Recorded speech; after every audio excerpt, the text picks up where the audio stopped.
Oh my gosh, you guys. Those look insane. Oh, these are insane. Oh my gosh. Look at that.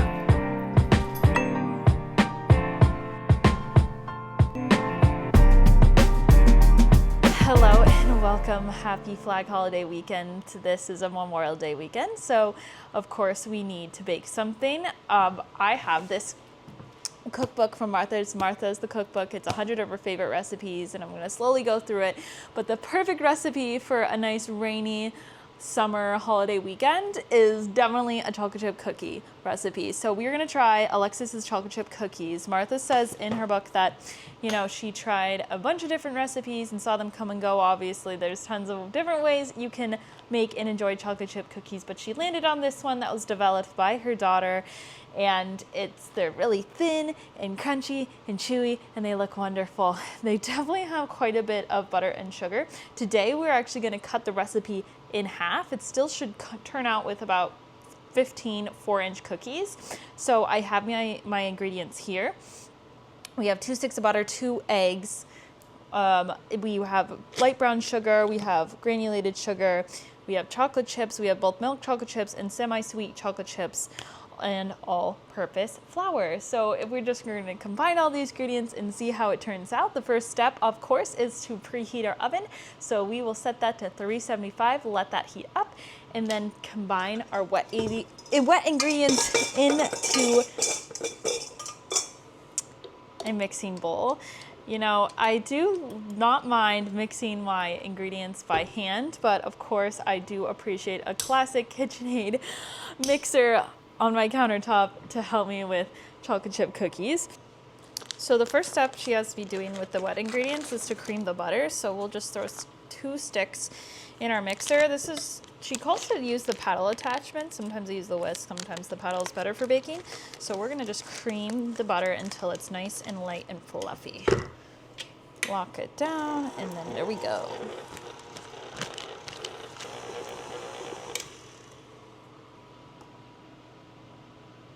So once the butter's all nice and fluffy, we're gonna add our sugar. So I have my brown sugar here.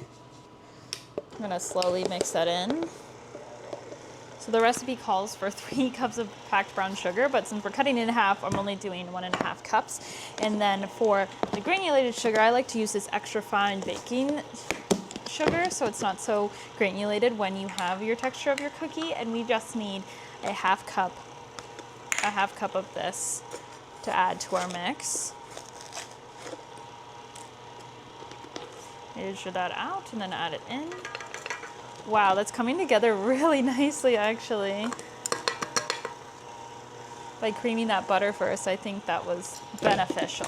Once we have those sugars combined, I'm going to go ahead and crack the eggs right into the mix.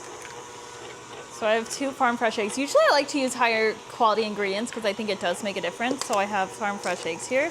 I didn't have my high quality butter today, but that's okay. We're going to run with what we got.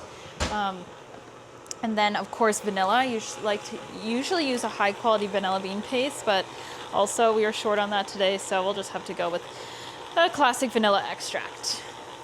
Again, so typically the recipe would call for 4 eggs and 2 teaspoons of vanilla extract, but I'm just going to do 1 teaspoon, so this is a half teaspoon. I'm just going to have 1 teaspoon in the 2 eggs because we're cutting the recipe in half.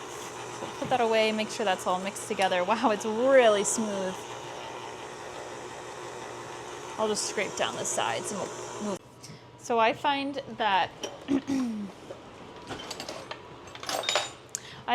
you definitely need fresh baking soda when you have a recipe. So let's see, how much baking soda do we need?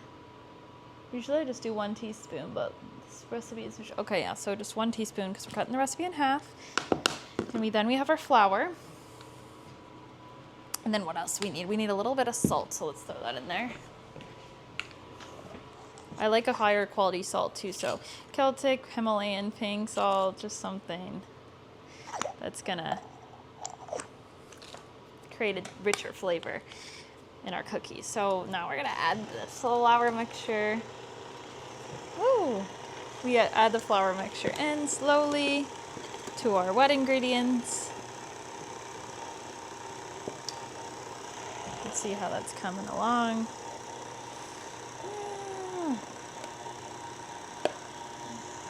Wow, that's gonna look really good.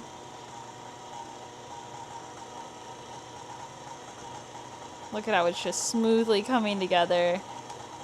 Yum, yum, yum.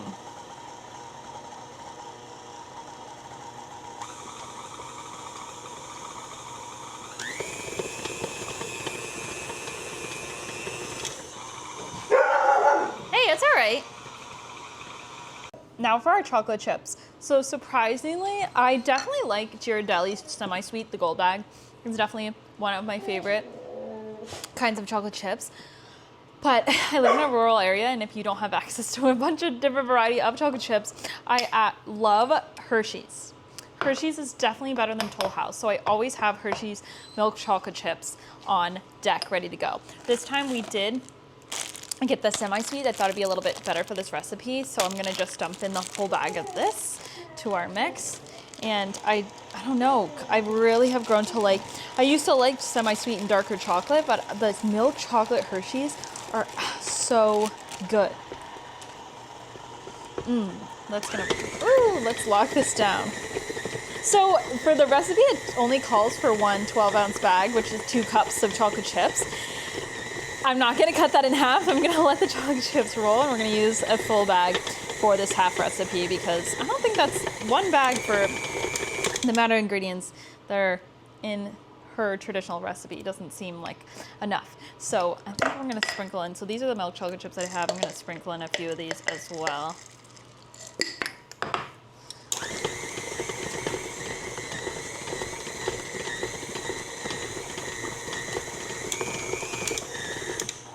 Okay, normally you would fold these in, of course. I like to kind of paddle them around.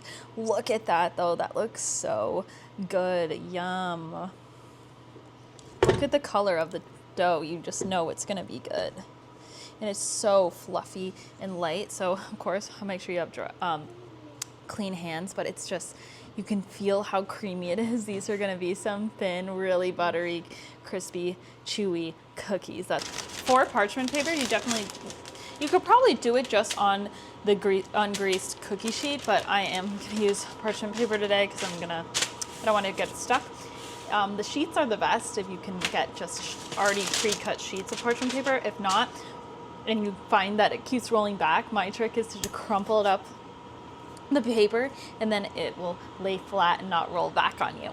But the best, of course, is to always have the sheets. So according to the recipe, she wants you to use a 3/4 cup dry measuring cup. Look at this dough, it looks so good.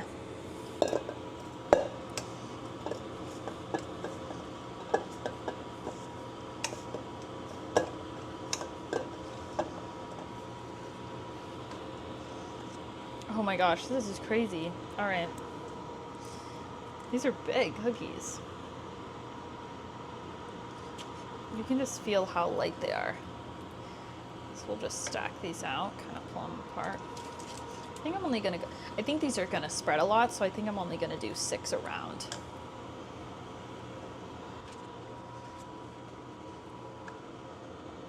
So I just did 6 based on the measuring cup. These are what they're supposed to look like. Alexis's chocolate chip cookies. There she is. And look how thin and crispy you can just tell they're gonna be nice and chewy. So we're gonna pop these in the oven.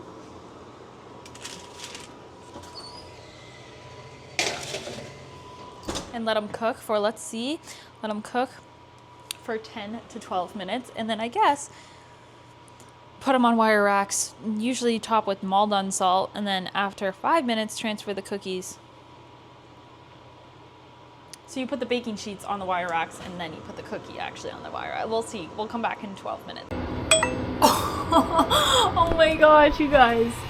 Those look insane. Holy crap. Okay, so I did 12 minutes. And holy crap, these are huge. I don't even think they're done. The middle is still a little bit... Holy... I'm just gonna trust it. We're just gonna, oh, I lost my magnet. We are going to, oh no. Shoot, okay, I lost my magnet. These look insane. These look so good. I cannot. Let's try them. So break them in half. Oh my gosh, look at that. They're so crispy, chewy.